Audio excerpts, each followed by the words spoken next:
Hello mga jobbergs! Welcome once again to my channel. This is Sir Job and welcome to Sir Job TV. Para sa lahat po ng mga new explorers at newly discovered pa lang po ang aking channel, please don't forget to subscribe and click the notification bell for you to be updated with my future videos. We already discussed 4 of the topics of MELC number 5. So for today's video, I have to close the discussion in MELC number 5. So we will discuss this morning about the consequences of socialization process. Welcome to my video number 55.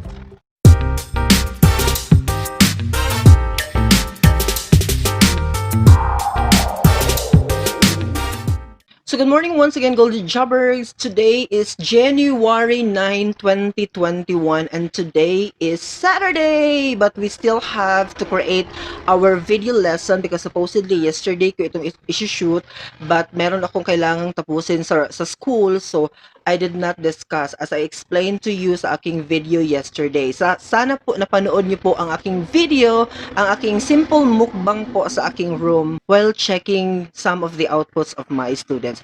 So for today's lesson, we will have to focus our attention on the consequences of socialization process. Formally stated, Newton's third law of motion is for every action, there is an equal and opposite reaction. Do you agree with that? This is famous. Again, for every action, there is an equal and opposite reaction.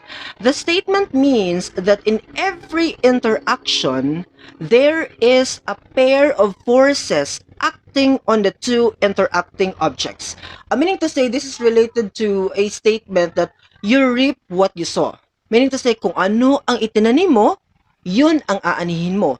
Kung ano ang ginawa mo sa first step, expected, yan ang mangyayari sa'yo sa pinakadulo. Okay? As an overview of consequences to socialization process, ang pinaka-point natin dito is you have to think not only for today, not only for present, but most importantly, you have to be futuristic enough. You have to think what will happen for the future. That's basically the point, okay, that we are trying to emphasize at this very moment. David McClelland of 1961 has shown that achievement motivation is an important antecedent for economic development. Highlight, achievement motivation is an important antecedent for economic development. So we should have to, what? We have to be motivated to achieve something, okay, within ourselves. Again, motivation should start within ourselves, okay? You don't need to wait for others for you to be motivated. You should start the motivation first within yourself. Okay? Studies have shown that it plays an important role in education, profession, and various occupations. So almost all aspects in life, it is very important that we have motivation within ourselves. Like for example, sa aking journey ngayon as a vlogger, I need to motivate myself to work hard for this YouTube channel or else my channel will no longer succeed, okay? Or will no longer achieve progress kung wala akong motivation sa sarili ko. So first thing, in everything we do in life, we should always have motivation within ourselves. That's basically the point. The need to excel is on the basis of this motive. Achievement motivation is defined as a disposition to strive for success and the capacity to experience pleasure with the achievement of success. Highlight natin, pag sinabi nating achievement motivation, kung i-define, focus natin our attention sa disposition to strive for success and the capacity to experience pleasure. You always have to think that after this particular painful moments, after this struggling point of your life, you will have to enjoy the things that you have sacrificed for a lot of years. So finally now, you will have to enjoy what everything you have done in the past. So that's basically the point. So you always motivate yourself na right after this journey, I will have to enjoy at the end of the day. The joy is not so much in what one has achieved as in the striving to achieve. So meaning to say, paghirapan mo. It's kasi different yung feeling na pinaghirapan mo, narating mo ang isang bagay, pinaghirapan mo, kaysa sa narating mo ang isang bagay because you are manipulating people. You use other people para marating mo ang isang success. No. Iba ang feeling, magkaiba. Okay? You get the point? The two sides. Yung may ginamit kang tao para marating ito, or naghirap ka, nag-sacrifice ka para marating ito, iba ang feeling. Okay, according to the research. By contrast, the vast masses of not only citizens, but even the students in schools and colleges have not set high goals for themselves to achieve and to attain higher levels. Highlight natin because this is reality. Look at not only citizens, but even the students in schools and colleges have not set high goals for themselves. This is reality. Okay? Student nowadays, they are not thinking na ma-level up ang kanilang sarili. I'm always reminding this one sa lahat ng mga nanunood ngayon na students na you always have to set high standard for yourself.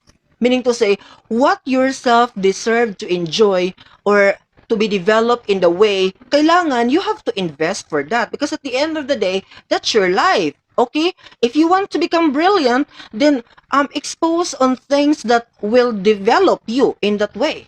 'Di ba? Huwag mong hintayin na other people will do that for you because no one else will do that except yourself. Definitely. So, you always have to set high standards for yourself. That's basically the point. Kaya nga sabi ko sa sarili ko, I always have to adhere that kind of idea, no? Na I'm always have to invest for high standards for myself because that's basically very important. This is myself at the end of the day. So I want to be developed. I want to see myself better than who am I today. Okay? Because basically, hindi mo po kalaban ang ibang tao. Hindi mo po enemy ang ibang tao. Okay? Ang pinaka-greatest enemy mo po is ang sarili mo. So once you know how to control yourself, then you could be able to become a successful person in the future. You have to mark this particular statement. High level of achievement implies persistent effort to attain the goal set for oneself by oneself. Okay? So, yan ang sinabi ko kanina, that you have to set high standard not for the people around you, but for your self-development. That's very, very important. You invest, no? For yourself. Because at the end of the day, kung gagaling ka sa field na yan, okay, you will become an asset of our society. You will be used, no? In order to inspire other people and in order for other people to also achieve what they are dreaming right now. So that's basically the point. One of the striking consequences of the socialization process is the fact that the child adopts many of the behavior patterns of the parents. Highlight natin the fact that the child adopts many of the behavior patterns of the parents. Very important, we are now getting into the parenting session, meaning to say, as mother and father, you should act accordingly, not for yourself now, but for your children. Very, very important po yan. Okay? The child's responses are not only shaped by the direct application of rewards and punishments, but also by the process of modeling or the imitation by which the child takes over certain distinctive features of the parent's behavior. This is very important na maintindihan ng bawat taong gustong mag-create talaga ng family. Naka-highlight po dito na very big influence po ang parents to the behavior of our children. Okay, basically. Because they will imitate. Nung bata pa sila, nakikita nila ganito ang setup, they will have to imitate everything what the parents are doing. No? So basically, so I love those family, especially sa amin nung lumaki ako, yung family namin is really a God-fearing family. Tinuruan kami ng parents namin properly how to have fear with the Lord. So basically, until we grow, meron kaming ganyang setup sa aming utak. So I hope lahat ng family from around the world na nanonood ngayon sa video ito, ganito po ang setup natin. We have to show to our children na tayo po ay isang model to them, no? Because whatever we are doing, i-imitate po yan ng mga bata. So basically, we have to be careful with our actions and we have to be careful with our words, especially para ang ma-imitate po ng young generation are those good things lang po that they can bring as they grow in this particular world. So basically, that's the point. So naka-state po talaga dito, as far as consequences of socialization is concerned, kasi kayo po ang unang nakakontak ng bata. Kaya nga sinasabi natin sa ating mga previous video na home is the first school. With that particular setting, of course, yan po ang kanilang madadala wherever they go.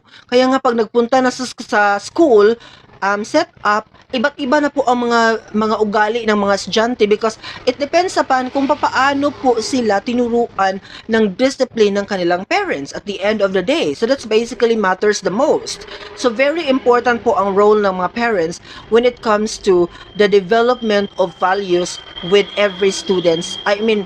To all children in the world, for the young generation that I'm talking right now. Identification is the general process by which the attributes of another person are internalized by one. Here, i-differentiate natin ang salitang identification and imitation in the very first place. So again, pag sinabi natin identification, general process, okay, by which the attributes of another person are internalized by one. So meaning to say, everybody is moving and then merong isang bata na nag-o-observe sa lahat ng mga transactions ng mga taong ito. Okay? Yan ang point ng identification. It's a general process. The movement of the people in the interaction, okay, na nau-observe ng young generation basically. While imitation is the reproduction of specific responses in specific situations to attain specific goals. Okay, so kung ang identification is universal or general, ang imitation naman is specific. Again, reproduction of specific responses in specific situations and to specific or to attain specific goals. So yan po ang imitation. Meaning to say, when we are talking about imitation, ito yung mas may close contact to anybody else. Kasi pag sinabi kong identification, that could be done outside the four corners of home. No? Pwedeng pag lumabas na siya sa bahay, he can identify everything outside. But still, identification can also be applied inside the home. Okay? But it's a universal way, meaning to say, almost all the movements can be observed. That is identification. Pero pag close contact ka, like for example, the idea is focusing only to the mother and the father of that particular setup, that is an imitation. Meaning to say, I choose people kung sino talaga ang ifa-follow ko. Like for example, lahat ng mga leaders from the rest of the globe nakikita natin. That is identification. Pero kung si Barack Obama, for example, is ang leader na gusto mo na ma-pattern sa sarili mo, that is imitation. Okay? Sa lahat ng aspect of life, meron tayong favorite artist, meron tayong favorite celebrities, meron tayong mga favorite author of the books. Lahat ng yan, ng favorite mo na gusto mong ma-pattern sa sarili mo, that is imitation. But we identify a lot of writers, a lot of celebrities, a lot of leaders in the world. So that is the application of identification. Basically. So what is really the point of this particular video? I'm already discussing to you or pointing to you the concept of consequences of socialization process. In all aspects of our lives, kung ano po ang ginawa natin, yun po ang expected na pwedeng mangyari sa atin. So in every action that we are doing, we expect that there are consequences to be suffered or to be enjoyed. It depends upon with the two parts of life. So that will be all for this morning. I hope you learned something from this video and I hope that you will share this video to your friends and to anybody else that you think nangailangan ng video na ito. Asahan niyo po that Your Job TV will continue to give you more meaningful discussion, especially in the field of social sciences. Thank you very much for watching. Bye-bye!